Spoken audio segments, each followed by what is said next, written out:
شیخ Saadi سے کسی نے پوچھا حال کیسا ہے؟ جواب دیا اللہ کی نعمتیں کھا کھا کر دانت ٹوٹ گئے ہیں مگر زبان اس کی ناشکری سے باز نہیں آتی۔ میں پوری زندگی دو بندوں کو تلاش کرنے پر بھی تلاش نہ کر سکا، ایک وہ جس نے اللہ کے نام پر دیا ہو اور غریب ہو گیا ہو، دوسرا وہ جس نے ظلم کیا ہو اور اللہ کی پکڑ سے بچ گیا ہو۔ کبھی بھی بے وقوف کو اپنا رہنما نہ مانو، خواہ دنیا میں عقل مند نہ رہیں، کیونکہ خوبیاں کبھی خامیاں نہیں بن سکتی، اور نہ اچھی چیز کی عدم موجودگی میں کوئی بری چیز بہتر اور اچھی ہو سکتی ہے۔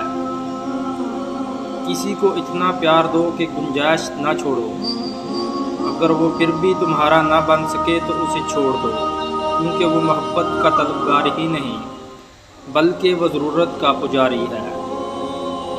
جو اپنوں سے وفا نہیں کرتا وہ داناؤں کے نزدیک کسی کا دوست نہیں ہوتا۔ ایسے دوست سے ہاتھ دھو لینا بہتر ہے جو تیرے دشمنوں کے ساتھ بیٹھتا ہو۔ سانپ کو مارنا لیکن اس کے بچے کی حفاظت کرنا داناؤں کا کام نہیں۔ جو شخص دوسروں کے غم سے بے غم ہے آدمی کہلانے کا مستحق نہیں۔ توبہ کرنا آسان ہے لیکن گناہ چھوڑنا مشکل۔ جو شخص اپنے ہر کام کو پسند کرتا ہے اس کی عقل میں خلل آ جاتا ہے۔ جس کی بیوی غیروں کے سامنے ہنس دے تو سمجھ لیں وہ مرد کہلانے کا حقدار نہیں۔ گلچھڑے اڑانے والی عورت کا خاوند اسے روک نہ سکے تو اس کا گنگا بن جانا ہی بہتر ہے۔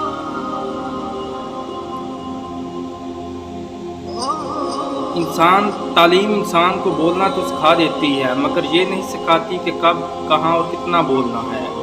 سخاوت کا ہاتھ طاقتور بازو سے بہتر ہے۔